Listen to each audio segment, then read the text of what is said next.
7 India, सच दिखाने की हिम्मत। नमस्कार, आप देख रहे हैं न्यूज 24/7 इंडिया। मैं हूं आपके साथ सपना मदेशिया। चलिए शुरुआत करते हैं आज की कुछ खास खबरों से।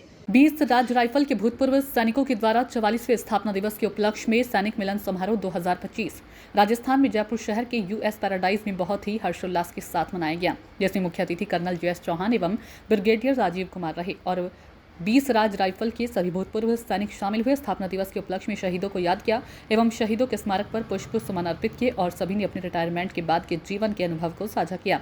और 20 राज्य रिफ एक्स सर्विसमैन लीग के अध्यक्ष ने बताया कि इस कार्यक्रम को आगे भी इसी प्रकार से क्रियान्वित किया जाएगा। राजा रामचंद्र के जयघोष के साथ ही सैनिक मिलन समारोह का समापन किया गया। गोविंद नाथावत की रिपोर्ट। गोविंद सिंह नाथावत आपके साथ। मैं बता दूं, आज जिस जगह हम लोग खड़े हैं ये 20वीं राजरीप स्थापना दिवस के उपलक्ष्य में बहुत अच्छा सैनिक मिलन समारोह 2025 का आयोजन हो रहा है। ये गोकुलपुर क्षेत्र में हो रहा है, जहां मैं बता दूं आपको यहाँ पे 20 राजरीप के जो पुराने जितने भी थे फौजी भाई वो सब एक साथ मिलकर होना चाहिए। इस तरह का होना भी बहुत ज़रूरी है कि पता चलता है कि अपना कौन है। इसके चलते यहाँ पे ब्रिगेडियर साहब भी मौजूद हैं, इनसे सारी जानकारी लेते हैं। सर, सबसे पहले तो न्यूज़ चैनल में आपका हमारा स्वागत है। धन्यवाद। जय माता की, राम राम। सर, आज ये जो स्थापना दिवस के बारे में पूरा सैनिक मिलन समारोह का आयोजन हो रहा है, इसके बारे में जानकारी दीजिए।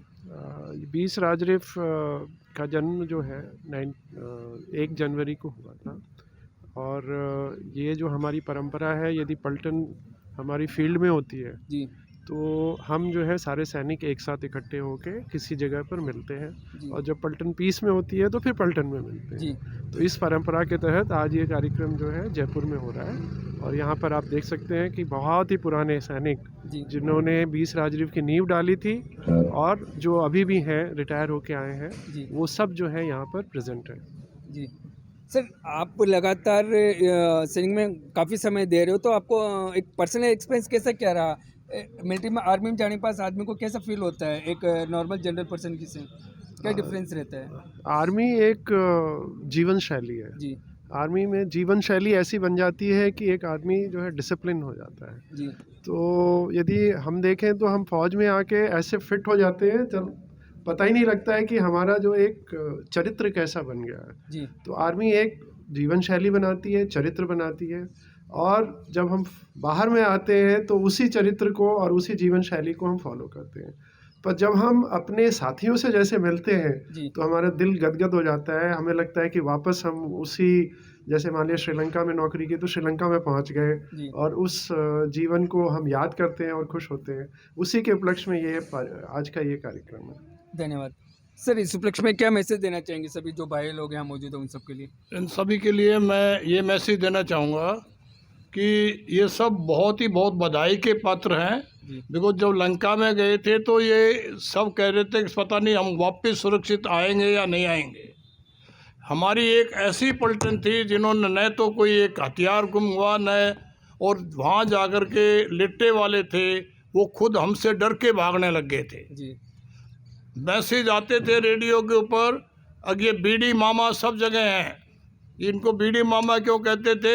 ये एम्बुश में भी बंदूक में डाल करके बीड़ी पिया बिना नहीं मानते थे। तो लिट्टे वाले बीडी मामा कहने लग गए थे। एक दिन हमारे जनरल साहब ने पूछा, ये बीडी मामा कौन है? मौल सर, मेरे को तो नहीं पता। बोले लिट्टे वाले कहते हैं कि हम तो उनके इलाके से डरते हैं। मौल साहब, वो तो उनसे पूछो लिट्टे वालों से। तो कहने का मतलब यह है कि इस बटालियन का खौफ जो था, उनको इवन लिबरेशन टाइगर जिनसे दुनिया डरती थी वो हमसे डरते थे। जी। और वहीं श्रीलंका में मेरे को भी युद्ध सेवा मेडल जो है वो मिला था, जो इक्वलेंट टू वीर चक्र के बराबर होता है। तो ये सब ये जो बैठे हैं ना फ्रंट रो वाले, ये सब इन्हीं की मेहरबानी थी। मैं तो इनके साथ घूमता रहता था जंगलों में, काम तो यही करते थे। तो मैं इन सबको बहुत बधाई देता हूँ लंका में रह करके, और इन्होंने बहुत बेहतरीन काम किया था। आज भी जो पलटन जो है उसकी नींव एक ऐसी रखी थी ब्रिगेडियर सतवीर साहब ने, अब वो हिल नहीं सकती। आज हमारे सेंटर में रियूनियन हुई, हमारी पलटन इतनी पलटने हैं रेजिमेंट की 25, उनमें से 2 नंबर से हार गई, 2nd पोजीशन आई। बड़ा दुख था हमें सभी, हैं, लेकिन कोई नहीं।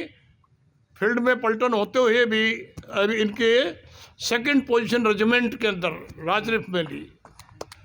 जितने भी जवान सूरतगढ़ के पहले या बाद में जो कोर्सेज में जा रहे हैं, इनके बाद वाले जिन्होंने इन्होंने कमांड की थी दिल्ली से, एक AXI की जो ग्रेडिंग लेकर आते हैं उनको इंस्ट्रक्टर ग्रेडिंग कहते हैं। तो हमारे जवान ज़्यादातर वो ग्रेडिंग लेने के बाद ये सब A1 इंस्ट्रक्शन इंस्टीट्यूशन है उनमें जा रहे हैं।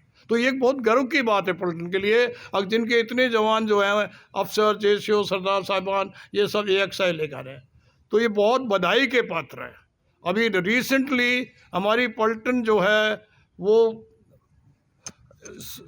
LOC के ऊपर है और वहाँ पर भी इनका परफॉर्मेंस इतना अच्छा है कि वहाँ पाकिस्तानियों की हिम्मत नहीं है कि उस इलाके के अंदर एंटर कर जाएं। उनके ब्रिगेड कमांडर, डिव कमांडर इनको बार बार बधाई देते हैं। The battalion is one of the best battalion there division. इससे ज़्यादा और क्या गर्व की बात हो सकती है। धन्यवाद सर। सर मेरा आपसे एक और अंतिम सवाल था, जो नवयुवक है वो जो अग्निवीर में जाना चाह रहे हैं या अपना भविष्य आर्मी में लाना चाहते हैं, तो उनके लिए क्या मैसेज देना चाहोगे आप?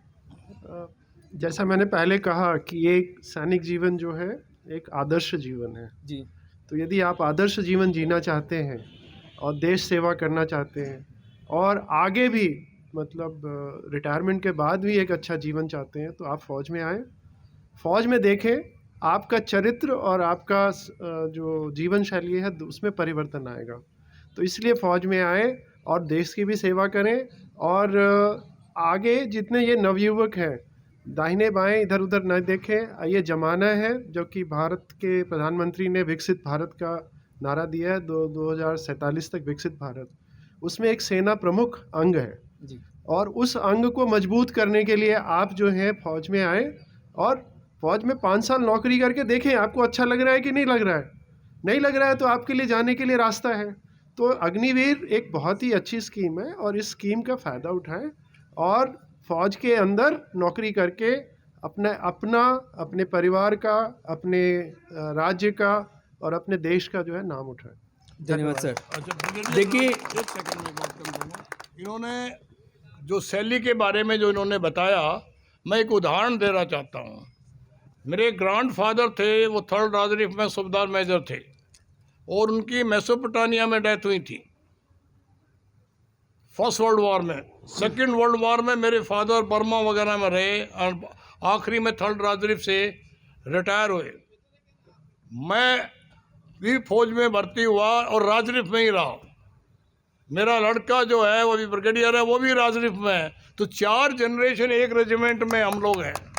तो अगर ये जीवन शैली नहीं हमें पसंद होती तो हम क्यों इसी रेजिमेंट में राजरिफ में आते।